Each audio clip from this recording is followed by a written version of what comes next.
build a snowman? No, don't do that. Why not? Don't do that. What was it in Deadpool? He talks about the two... Oh, yeah, Papa, can you hear me? And do you want to build Papa, a can you hear me? Do you want to build a snowman? Nobody noticed. Everybody It's notices the that. same from Yentl. I've seen that movie multiple times. Deadpool? Yentl. Okay. Fuck Deadpool. Yentl is where it's at. What? It's the other way around. I don't know. What else? Unpopular opinion. Fuck you, Jake. Unpopular opinion? No, I'm kidding. It's totally Let's talk. popular. I have plenty of unpopular opinions I can talk about. I know you do. Just stop talking. So, hi. Welcome back. This is episode 8 of Too Scared to Sleep.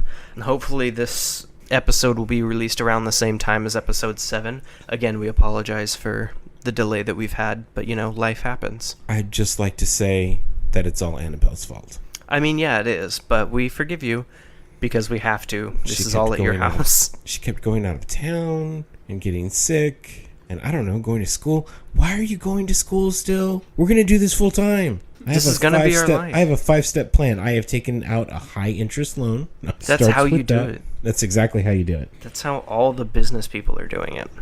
That's right. And then we'll just file for bankruptcy in like 5 years from now. Exactly. Just like Nick Cage, man. Just like Nicolas Cage. I love Nicolas Cage. That's why he makes those shitty movies. He's got to pay. It's like he has like one payment to do. Some big, he's got lawyer's fees. So he makes a shitty movie. Like Gerard Butler.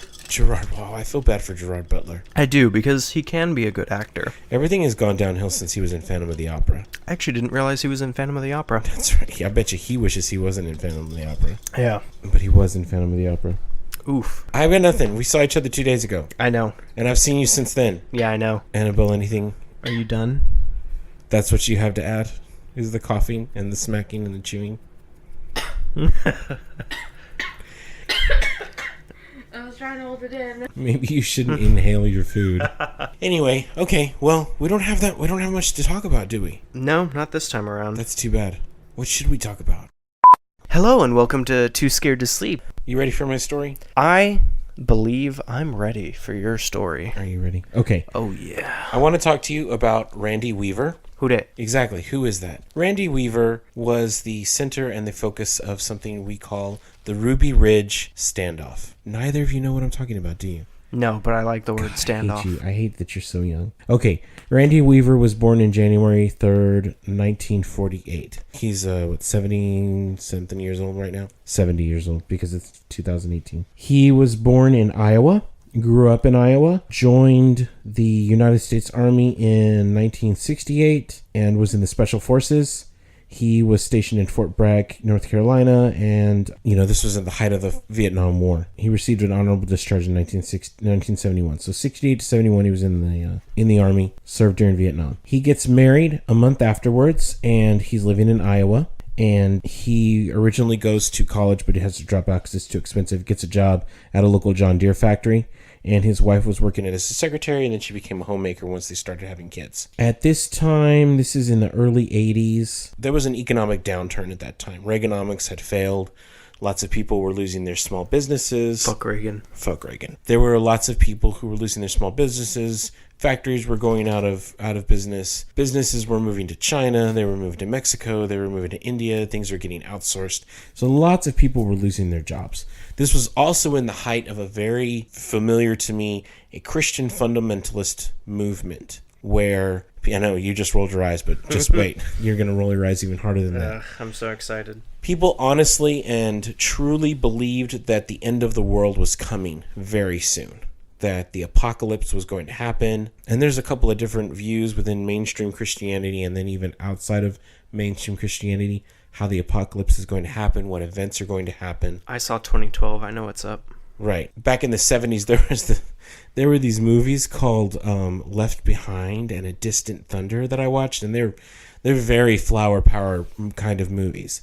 But in those movies, what happens in those movies, and it's like I said, it's a mainstream Christianity prevalent sort of idea, is that one day you're going to wake up and all of the born-again Christians all over the world are going to be disappeared in an event that's called the rapture, even though the word rapture is never said in the Bible. It comes from the Latin Vulgate version of the Bible, where all of the Christians are caught up. And Jerome, who translated that translated the Bible into Latin, in that version of the Bible, used the word rapture as the term for them being caught up. I know that because I got a divinity degree in college. Of course you did. It's doing me a lot of good right now. Reminds me of, what was it, Rapture Palooza and This Is the End. This is the Two end. very good. Also, what is that other show? What is that one called? I don't know. The one with Justin Theroux. Hold on, let me look. Where all those people get lost. Where all those people are gone. Oh shit! What is it called? The Leftovers. The Leftovers. I have not seen it, so I don't know anything about it. Right. But that's what popped up. So the idea was that people were going to be, all the born again Christians were going to be gone. All the only people left were going to be the atheists and the homosexuals and the pot smokers and the fake Christians. And that because of this, there was going to be this one world government that comes along, and there's going to be a one currency, there's going to be one religion, and it's going to be led by the Antichrist, who's going to persecute any remaining Christians. He's going to make it illegal for them to buy food, sell goods, anything that has to do with their citizenship. He's going to take all of their rights away. He's going to be executing people who are Christians or who proclaim to be Christians. He's going to ban Bibles and such things. Mean like the kinds of things that Christians did to people of other faith? Exactly. That's what I thought. Exactly. So those thoughts were coming around, and they had a resurgence in the 80s when I was a kid. Vicki Weaver, Randy Weaver's wife, totally read into this, and she believed it. And even to this day in 2018, there are still people who still think that those kinds of events are just like right on the other side of tomorrow. Those things can happen to this world. And so there's people who are stockpiling food and water and generators, and they're translating they all come into work and buy our shit generators. Right. Don't come to work and buy our shit generators. They're gonna crap on you. But they're transferring their money into gold bullion or that sort of thing, because eventually you're not going to be able to use paper money, that sort of stuff. So they believed this because of what they were seeing. This was a time when the Cold War had just ended, and so Gorbachev and Russia and East Germany were no longer a threat, and there was this kind of world unity, and that played into that one world government fear, and that fear of the United States government as well, because they felt like there was a conspiracy within the United States government to have this happen. When is there not? Absolutely. So because of that, they decided that they were going to move from where they lived in Iowa to remote butt fucking out in the middle of nowhere Ruby Ridge, Idaho. From Iowa to Idaho. They were only like 40, 50 miles from the Canadian border. They bought a plot of land at the top of a mountain, and they built a cabin out there. No running water, no electricity, no toilet inside the house. They lived out there. Now they already had 2 kids at the time. They ended up having 4 children, and they have 4 kids eventually. They have Sarah, Samuel, Rachel, and Elishaba, which were their kids, and the kids were homeschooled. They lived up there, and there's a very good Netflix documentary all about the Ruby Ridge standoff and what happened, and it's narrated by different people, but the person who's the main narrator is the daughter Sarah Weaver, who was the oldest. Yeah, exactly. It was the oldest, and she talks about how great it was, and it was like, a lot of people in this part of Idaho lived like that. They lived very independently. They had homes that may or may not have had electricity. They had homes that may or may not have had running water. They were homeschooled because they lived out in rural Idaho. So it wasn't weird for her. Okay. It was very normal for her. She's like, my brother was my best friend. We played. We were always outside. She liked to garden. They planted and cultivated their own vegetables while they were up there, and so that became her thing as she got older. Was that she took over the gardening aspect of it. I really thought that when you talked about them moving to the middle of nowhere that this was going to take a really creepy turn, but this is actually not bad. Right? So far. Wait, it gets better. Okay, so some of their neighbors, just a little bit farther away from their place, maybe 30 or 40 miles from where they were, was an Aryan Nation compound. Wonderful. Of course. Now, these were the special kind of Aryan nations who have that, who are trying to use Christianity as a method to spread their message of hate.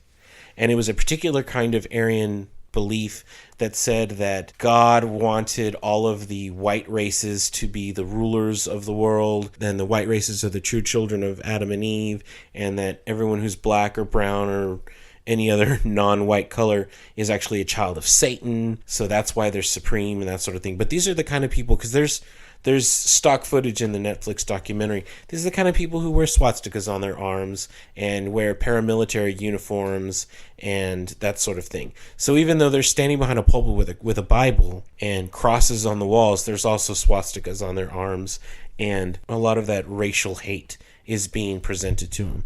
But again, Sarah Weaver says, we went to these events and my dad the dad and the mom didn't necessarily believe in all of it, but your options for socialization are pretty limited when you're living out in the middle of nowhere. I mean, yeah, you got the Aryan Brotherhood or Bears. Right. And not to mention the fact that, and I'm not condoning that, but let's say you're living way out there and the only guy you know who can fix your transmission on your truck happens to be a skinhead. I mean, if you have no other options, I guess, what are you going to do? Right. And then you're white too. And, some of what they're saying chimes in with you because, like I said, they already had that apocalyptic belief, and they also had a fear of the federal government. So some of it was the same. But what happened was eventually an ATF informant was trying to get in with the Aryan Nation. And he spotted Randy Weaver at a rally for the Aryan Nation. And so he tried to use Weaver as the person who would get him in with the Aryans. Okay. And he presents himself and he asks Randy Weaver in 1989 to saw off barrels of a couple of shotguns for him. Which really isn't that difficult if you really think about it. Yeah. But this is how he was trying to. This was how he was trying to get into it. One thing leads to another. The ATF agent isn't able to make his case, but he presents it. Like I said, he presents himself and he decides, okay, I'm going to tell Randy Weaver what's going on. And he says, Randy Weaver, we're going to arrest you because you've altered these shotguns, which is against federal law. If you don't give us the name of somebody in the Aryan Nation that we can flip. We want to use you as a stepping stone to present a bigger case. What a dick move. Right? It's a dick move. Why not just leave him alone? So he refuses. And at one point, the ATF agent was told by his superiors not to have any more contact with Weaver. But they're still trying to make a case. And so they present these federal charges against Randy Weaver. And they want him to go to court. His original court date was February 19th, 1991. But it was changed the following day, and pretrial services sends Weaver a notice that says that his trial date is March 20th, which is the next month. Yeah. But they don't send it in time, and so he misses his hearing, and they issue a warrant for his arrest. What the hell? And they tell the U.S. Marshal Service that they need to serve this warrant and bring Randy Weaver into jail, into prison so that they can carry out this warrant for his arrest. The U.S. Marshal Service wanted Weaver to show up in court on March 20th. They said, why don't we just let him go to March 20th? We'll bring him in then. The U.S. Attorney's Office wanted to put down a grand jury indictment. It's just an escalation. Once you're in the system, you're fucked by the system. Yeah, of course. So Randy Weaver knows that there's a warrant out there for his arrest. So he stops going into town. The kids stop going into town. They stop going to rallies. And this is part of the documentary, like I said. The daughter, Sarah, says basically from March of 1991 to August of 1992, they never left the mountain. They just stayed up there. They were afraid that if they drove down there or they went to a rally somewhere, that they're going to get stopped, that the cops are going to just show up somewhere and the dad is going to get arrested. So they're up there. They're trying to self-sustain. They probably have friends who are going to help them, with any supplies or anything like that. Hey, can you go and buy us a 50-pound bag of beans or whatever you need? So, but they're up there. And while they're up there, the wife actually gives birth to the fourth and last child that they have up there on that fucking mountain. Jesus Christ. With no medical services.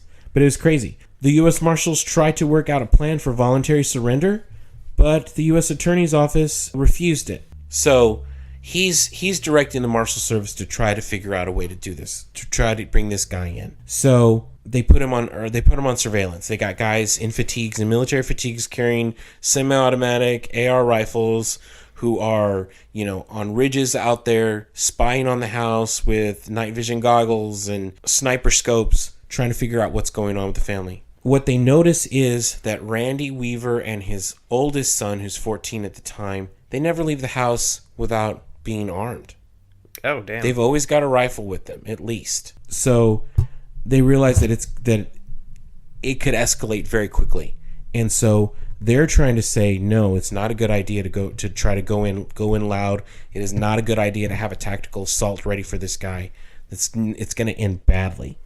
So what they had recommended, the Marshal Service, they thought what we should do is drop this indictment and then refile another indictment later on and not tell him, so that he drops his guard, comes into town, then we can catch him peacefully.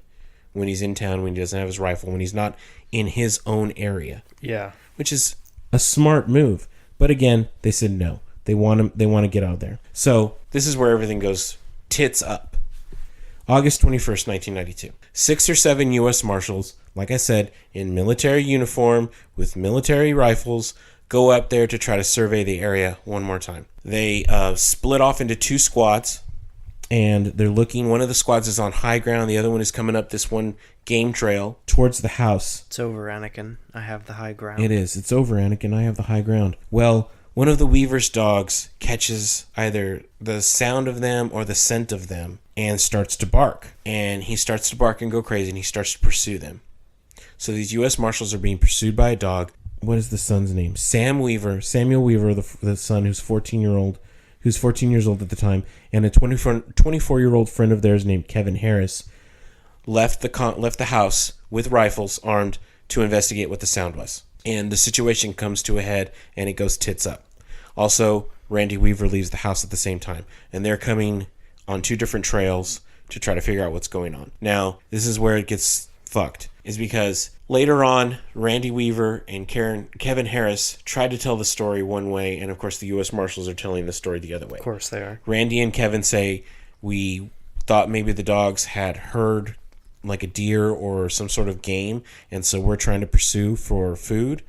And the U.S. Marshals are like, the dogs heard us, and we're just trying to get out of there. So they're coming down, and the story that the U.S. Marshals say is that they got to a certain point when they realized they weren't going to get away from the dog, and so they turned from running and they took up defensive positions. Motherfuckers. And they come up, and Kevin Harris and Sammy Weaver show up first, and the Marshals say, U.S. Marshals, put your hands up, and instead of complying, Harris and Weaver, the son, open fire on the U.S. Marshals and end up exchanging gunfire, and one of the U.S. Marshals dies, and Kevin Weaver gets shot in the arm, and then he gets shot in the back. A 14-year-old boy got shot in the back. Jesus Christ. And he dies right there on this game trail. Wow. So that's what the Marshals say. We said, we told them to put their hands up. We told them that they were, we identified ourselves, and then we were fired upon, and then we returned fire. The story that Randy Weaver and Kevin Harris tell is that they were coming down the game trail. The dogs spotted the dogs came up to the people, and that one of the U.S. Marshals killed one of the dogs.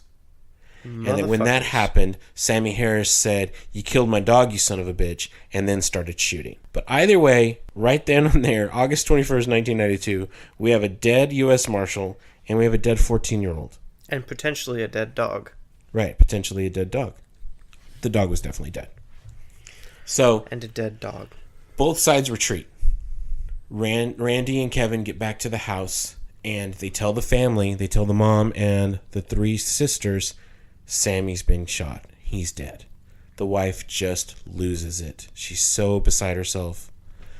The U.S. Marshals run down the hill. Remember, I told you they broke off into 2 groups. Well, the second group that were on the high ground, they finally make it over there, and they try to perform CPR. Their marshal is dead. So they pick him up, and they go down the hill, and they call in the fucking cavalry. So the wheels start turning again. God damn it. I know. It goes from bad to fucking worse. So what happens next is that the FBI's hostage rescue team gets called in. And these are the bad motherfuckers. Yeah. If the U.S. Marshals were pretty bad, these are worse. They call in, and their rules of engagement are deadly force can and should be used against any armed adult male if the shot can be taken without a child being injured. You don't have to identify yourself. You don't have to ask them to surrender. You can just, if you get the shot, Just show you can up and fucking kill some bitches. take it. Yes. Jesus. So these guys get mobilized. So August 22nd, the next day, Sammy Weaver was in a shed. They had his body there. And Randy says, I want to go see him one more time. So he leaves the house. The girls and the wife are in the house. Leaves the house. Kevin Harris says, I'll go with you. They have their weapons, of course.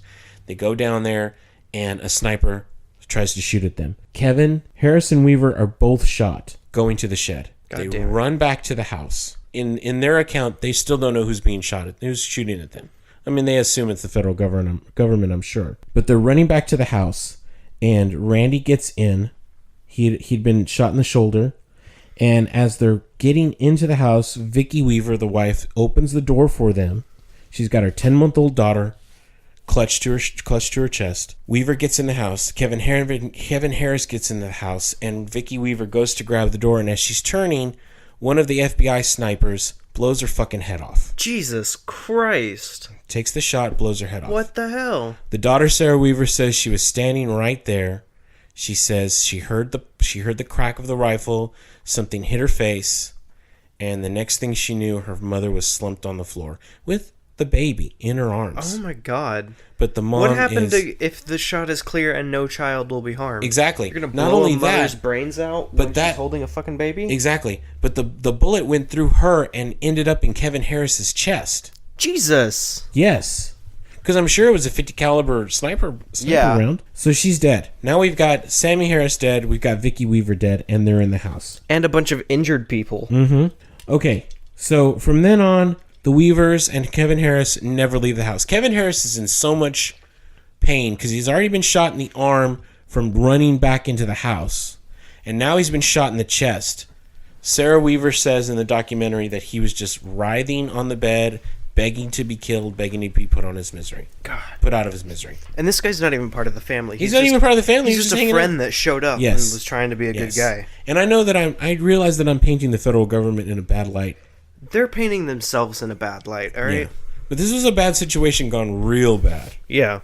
I'm sure that only 5 people are going to listen to us, and so it really doesn't matter what I'm going to say. But I'm going to say that there are probably hundreds of thousands of federal agents all over the country who perform their duties perfectly normal and perfectly fine and by the book and do exactly what they're supposed to do and do it without any praise and put themselves in harm's way all the time. And they do it so that we can sleep peacefully and go to Walmart and go to McDonald's and get morbidly obese and do the stupid bullshit that we do. But then you also have the guy that blows a mother's brains out while she's holding her baby. There's that guy who makes all of those guys look real bad. Exactly. So, for the next 10 days, there's a standoff.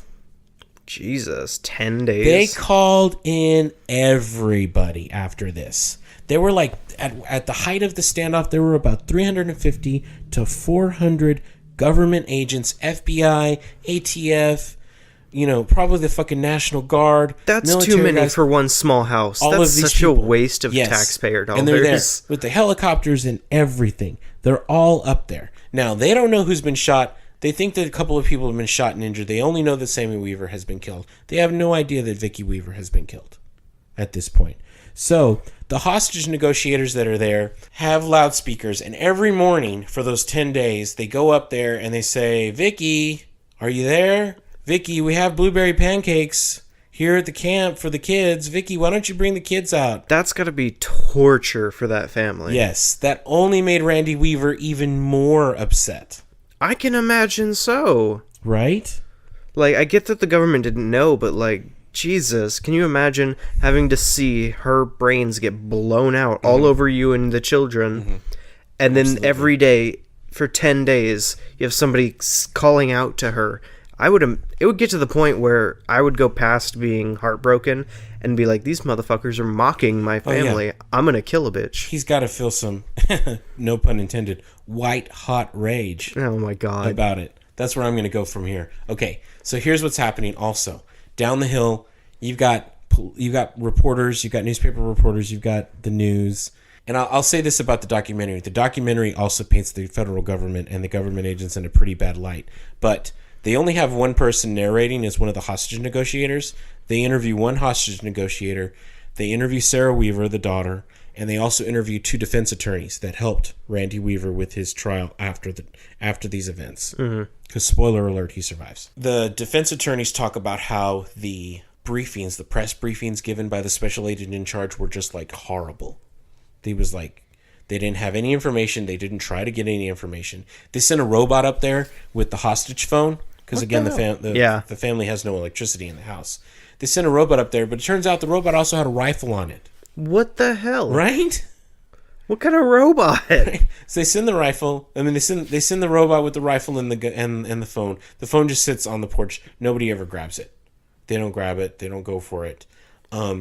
The newspapers were reporting, and at the very beginning of the 10-day standoff, they were painting Randy Weaver as a anti-government, Aryan, white supremacist, which may or may not have been true. They definitely used his association with the Aryan nation, with the white supremacists that were close to them, like a point of reference. Yeah. To try to make him look bad. And, they were talking about how the federal agent had been killed. Then they were talking about how Sammy Weaver had been killed. But then they started to interview someone went and bothered to interview the family that was still living in Iowa. Mm-hmm. Iowa. And they were saying, no, they're not white supremacists. They don't feel that way. They're fundamental Christians. They started to interview family members from there who knew them a little bit better. Get the real truth. And so they kind of got a mixed, they got some of the real truth, and it kind of meets up in the middle. I mean, they did this thing, but what happened was, and there's stock footage not stock footage, but there's footage from the standoff, is you can see that white supremacist groups and those guys showed up at the police barricade and were yelling at the government agents, and we're throwing slurs up there. At one point, a group of skinheads tried to smuggle some weapons up to the family and got caught, so that's not helping anybody's case. But I mean, you're talking about people who are already fiercely independent and suspicious of the government, and this is all just feeding into that. Oh yeah. This is exactly their worst case scenario. This is exactly what they plan for. This is what they prepare for. This is what they're afraid of. This is what they're afraid of, but also kind of their wet dream. Yes. Okay, so nothing's getting taken care of. They're just up there. There's no contact.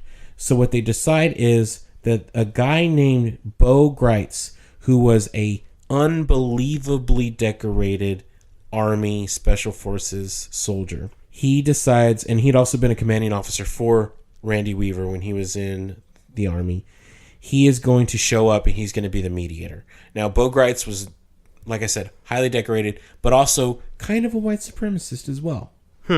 So he's hitting all those bases. He's covering all those bases. So, and they also talked to Bo Greitz. You get to see him in this documentary as well. They talk to him, and he goes up there, and he tries to talk to Randy Weaver. And this is like the 7th or 8th day when they finally get him up there. And he goes up there, and Randy Weaver finally talks to somebody. He's like, "Is that you, Bo?" He's like, "Yeah." It's like, "Is everybody okay?" And he's like, "No. Kevin's been shot. Sammy's dead. Vicky's been shot too." So he comes off the mountain, and he tells everybody. And at that point, it's like the federal government looks like the worst motherfucking agency to ever exist on this planet. Yeah. Because they killed the mother of 4 children. Yeah. And now everybody knows, and it just makes it even worse. It just makes it worse. So Bo goes back and forth for about 2 or 3 days trying to figure it out. At one point, and you guys don't know because it was so long ago, but there used to be this guy on radio named Paul Harvey, and Paul Harvey got involved, or tried to get involved. He was Dr. Phil before Dr. Phil was Dr. Phil. I hate Dr. Phil. Fuck Dr. Phil. I hate Dr. Phil and Paul Harvey so much. But Paul Harvey was begging and pleading on his radio show for Randy Weaver to turn himself in.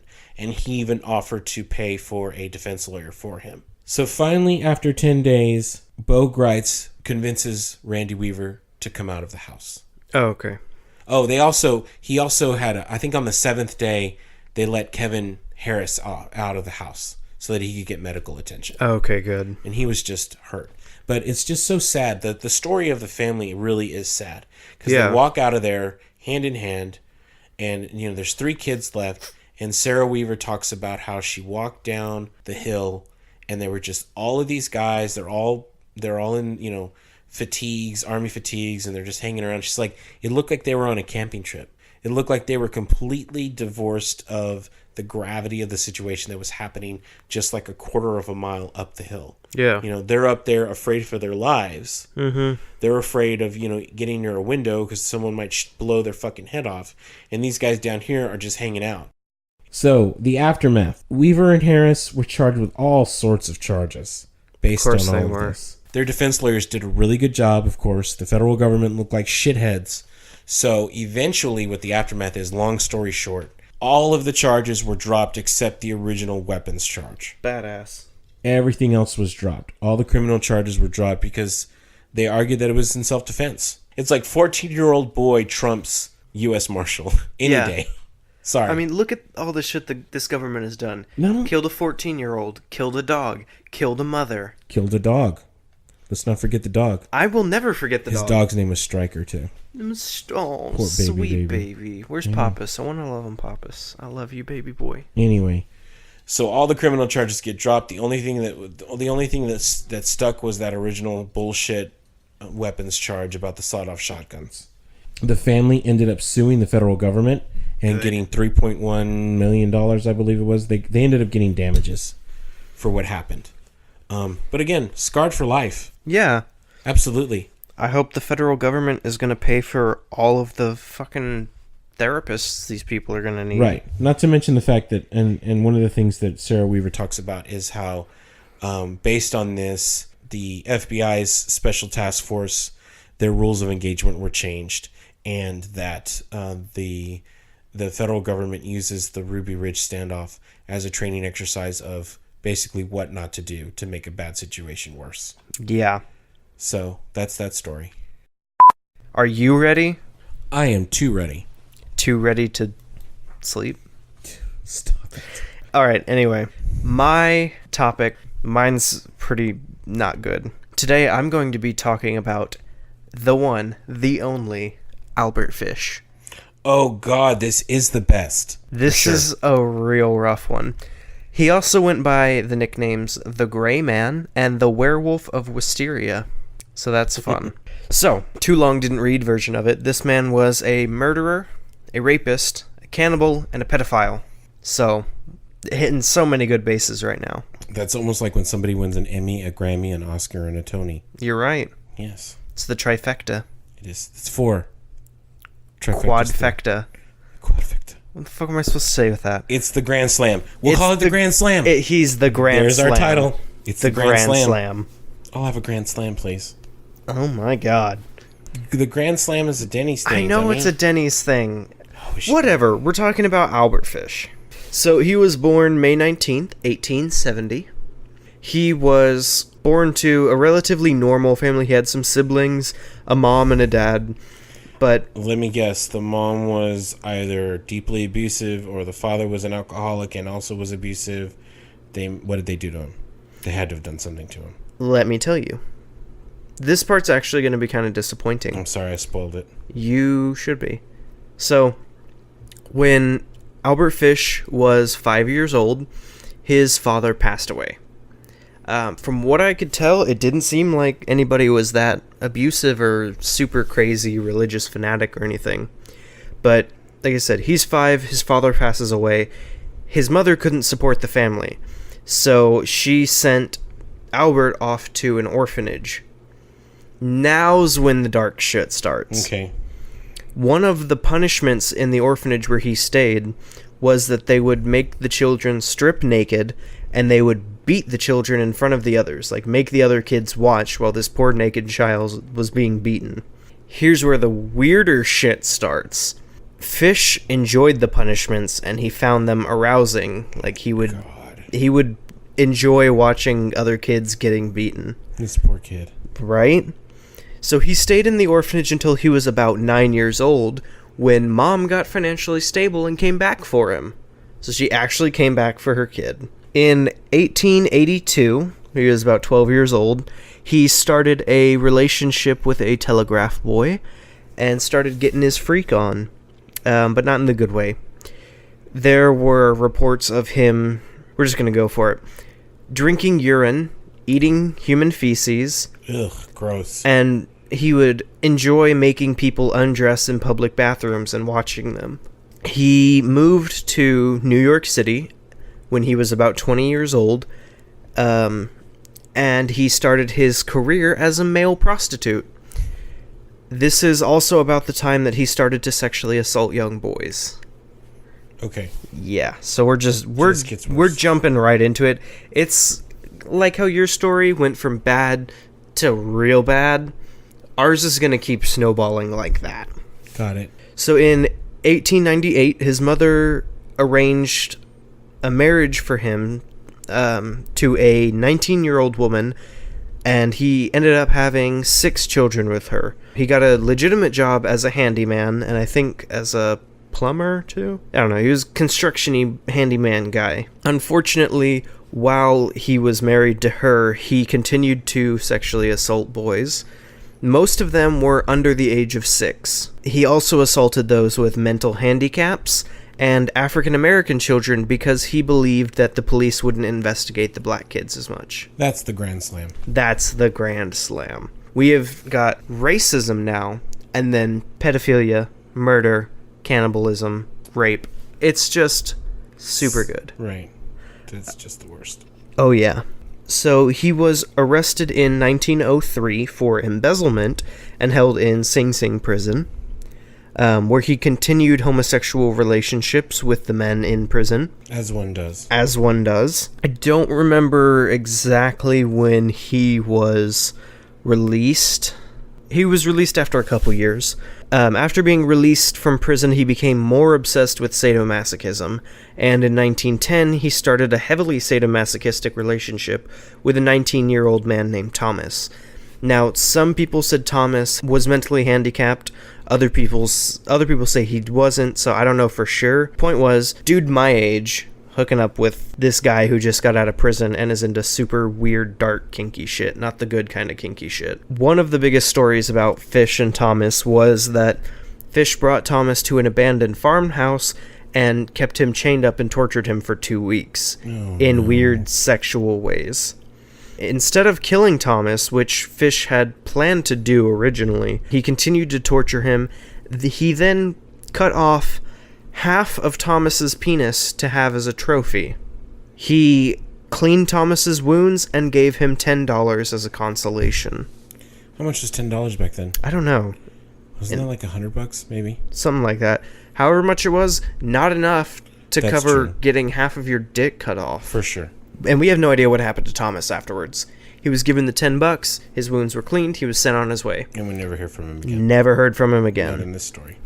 In 1917, which is 7 years after this was going on, Albert's wife left him and their children for another man. She just straight up abandoned all of them. When his wife left, of course, he went a little batshit. More so? More so, yeah. You thought we were at a 10 earlier? No. We were at like a 7. Crank this fucker up to 11. That's where we're going. So he started self-harming a lot, but, you know, not like normal kind of like... I read about this. I know where you're going with this. I love shit. it. I love it. Yeah, it's real dark. He would hit himself with a paddle that was covered in nails. He stabbed himself in the chest with needles, like just pushed needles into his abdomen. He took cloths that were doused in lighter fluid. One of the reports I said that he would put them into his ass and he would light them on fire and then remove it shortly after. He also shoved pins under his fingernails, which is the fucking worst. Why would you willingly do that? Because he's a freak.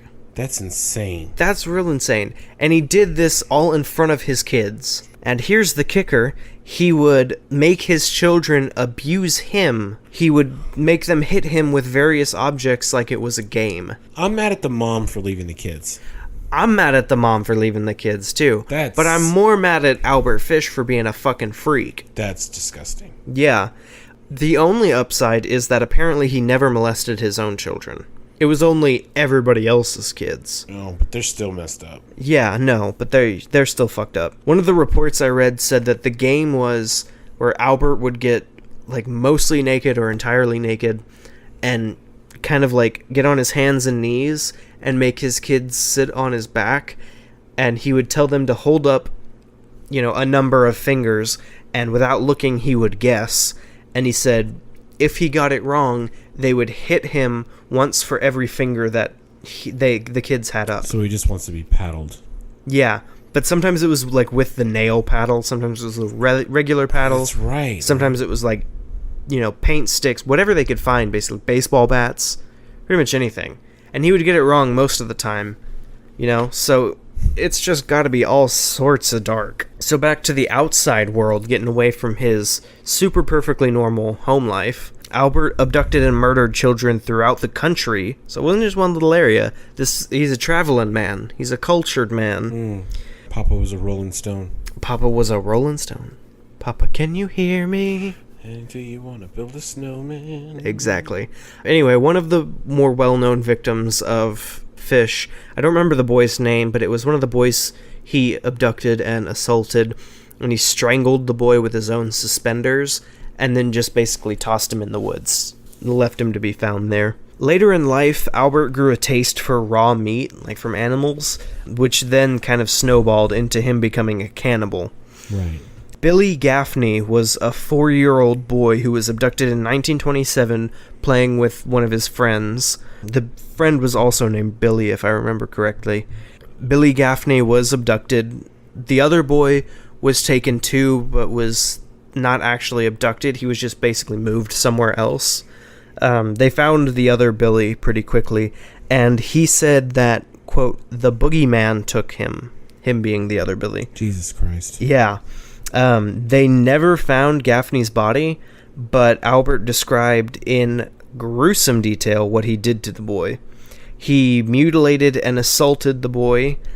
He drank his blood, chopped him into pieces, and cooked him and ate him. He, from that point on, continued his kidnappings where he would torture, kill, and then he would start eating his victims. Like everyone that he got, he would eat at least some portion of them. But one of Fish's most notorious killings was a 10-year-old girl named Grace Budd. Fish met with Edward Budd to discuss Budd working with Fish around Fish's farm. During one of the visits, Edward's daughter, Grace, came home.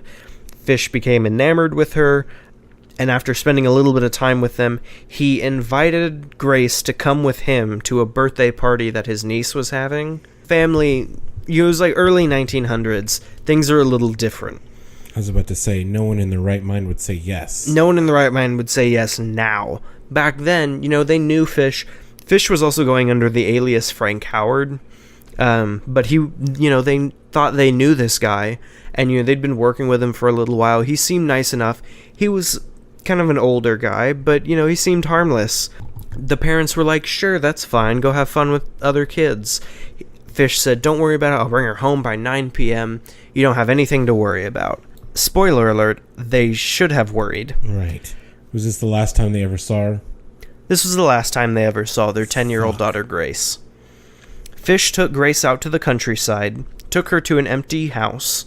He told Grace to wait outside and, kind of just play around, pick flowers or whatever, while he said he was going to go inside and clean up. Instead of going inside to clean up, Fish went into the house and got totally naked. God damn it. He then called Grace into the house, exposing himself, and then attacked her. He strangled her to death, decapitated her, and then chopped her up and ate her. Then that was basically the end of that. The family, they knew that this guy that they knew as Frank Howard took their daughter. Frank Howard was an alias, They had no way of knowing where they were. There was no tracing cell phones or looking at cameras. Right. They were just gone. Then 7 years after he killed and ate Grace, Albert sent a letter to the family describing in detail what he did. Fuck. Which... This is disgusting. Yeah, it is. Luckily, this letter led to police finding Albert Fish. But before I get any further in that, I'm very sorry, but I'm going to read the letter that Albert Fish wrote to the family. Go ahead. We're in for it. We're in for it. Mm-hmm. This was sent in November of 1934. Quote, Dear Mrs. Budd, In 1894, a friend of mine shipped as a deckhand on the steamer Tacoma, Captain John Davis. They sailed from San Francisco to Hong Kong, China. On arriving there, he and 2 others went ashore and got drunk. When they returned, the boat was gone. All that time, there was famine in China. Meat of any kind was $1 to $3 per pound. So great was the suffering among the very poor that all children under 12 were sold for food in order to keep others from starving. A boy or girl under 14 was not safe in the streets. You could go in any shop and ask for steak, chops, or stew meat. Part of the naked body of a boy or girl would be brought out, and just what you wanted cut from it. A boy or girl's behind, which was the sweetest part of the body, was sold as veal cutlet, bought the highest price. John stayed there so long he acquired a taste for human flesh. On his return to New York, he stole 2 boys, one 7 and one 11, took them to his home, stripped them naked, tied them in a closet, then burned everything they had on. Several times a day and night he spanked them, tortured them, to make their meat good and tender. First he killed the 11-year-old boy because he had the fattest ass, and of course the most meat on it. Every part of his body was cooked and eaten, except the head, bones, and guts. He was roasted in the oven, all of his ass, boiled, broiled, fried, and stewed. The little boy was next, went the same way. At that time, I was living at 409 East 100th Street, near Right Side. He told me so often how good human flesh was, I made up my mind to taste it. This is disgusting. Yeah. Luckily, this is the last paragraph. Okay. On Sunday, June the 3rd, 1928, I called on you at 406 West 15th Street, brought you pot cheese, strawberries, we had lunch. Grace sat in my lap and kissed me. I made up my mind to eat her. On the pretense of taking her to a party, you said yes, she could go. I took her to an empty house in Westchester I had already picked out. When we got there, I told her to remain outside. She picked wildflowers. I went upstairs, stripped all my clothes off. I knew if I did not, I would get blood on them. When all was ready, I went to the window and called her. I hid in a closet until she was in the room. When she saw me all naked, she began to cry and tried to run down the stairs. I grabbed her, and she said she would tell her mama. First I stripped her naked, how she did kick, bite, and scratch. I choked her to death, then cut her in small pieces so I could take my meat to my rooms, cook and eat it. How sweet and tender her little ass was roasted in the oven. It took me 9 days to eat her entire body. I did not fuck her, though I could have had I wished. She died a virgin. Horrible. That was the letter she sent to the family of this girl that he ate. For that. You're welcome. That was rough. I'm sorry. It's all right. I knew it was coming. It's just disgusting to hear somebody do that.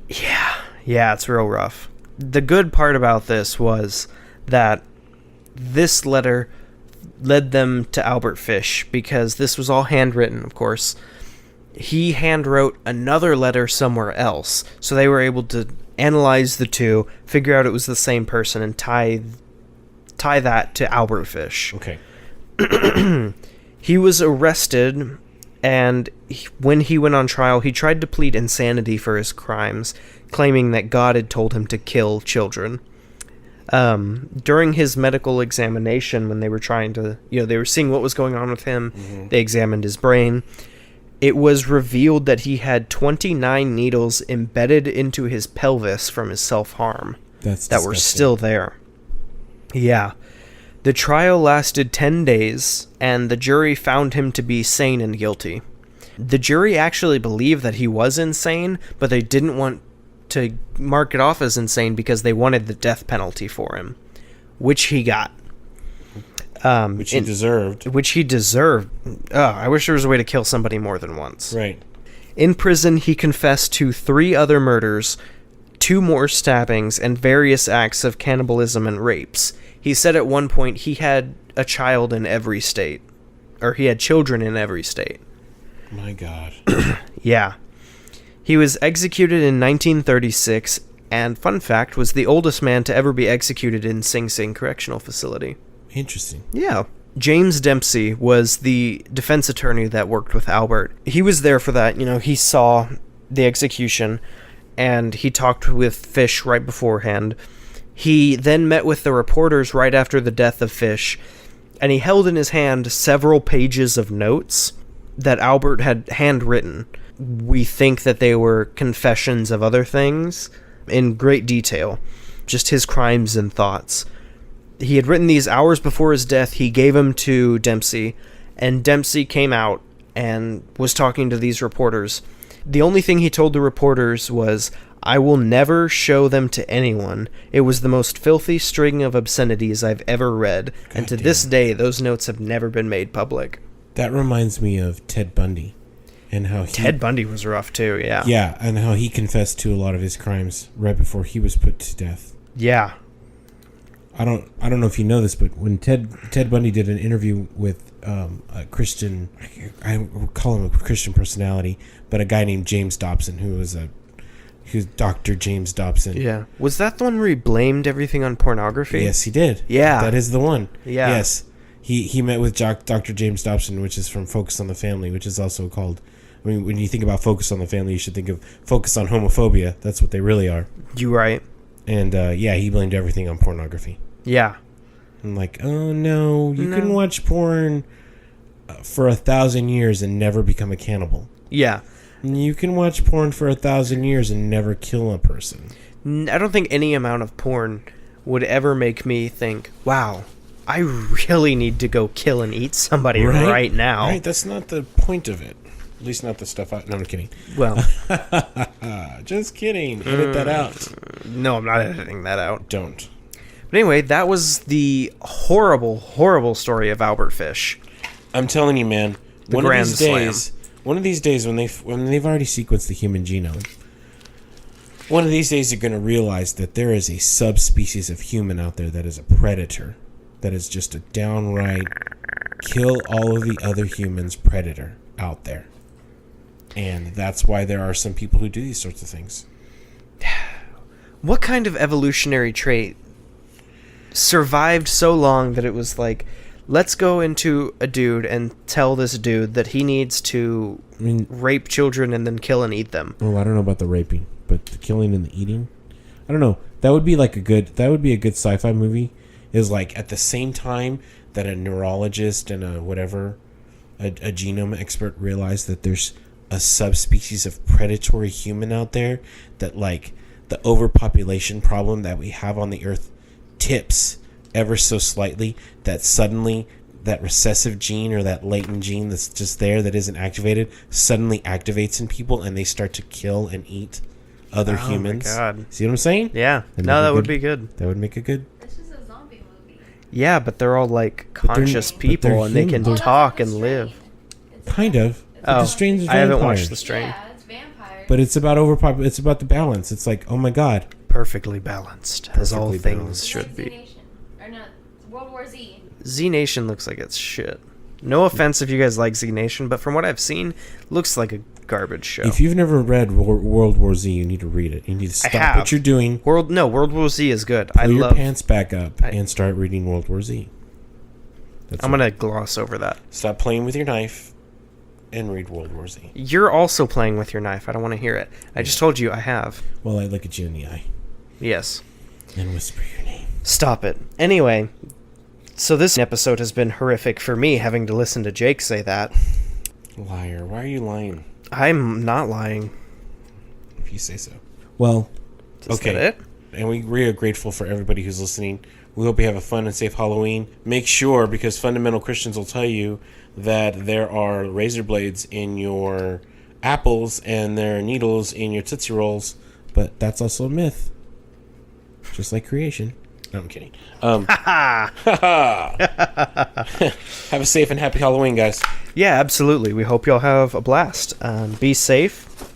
Wear a condom. That's right. Absolutely. You don't need no Halloween, baby. Wrap it before you tap it. That's right. We're giving good life advice, real life advice. Instead of doing shout-outs to people that we like, we should do a negative thing where we talk about the people that we hate and then we just edited it out. All right, Dylan, you got anything?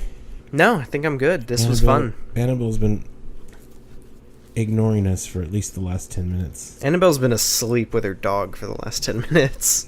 That's right. Annabelle, you good? All right.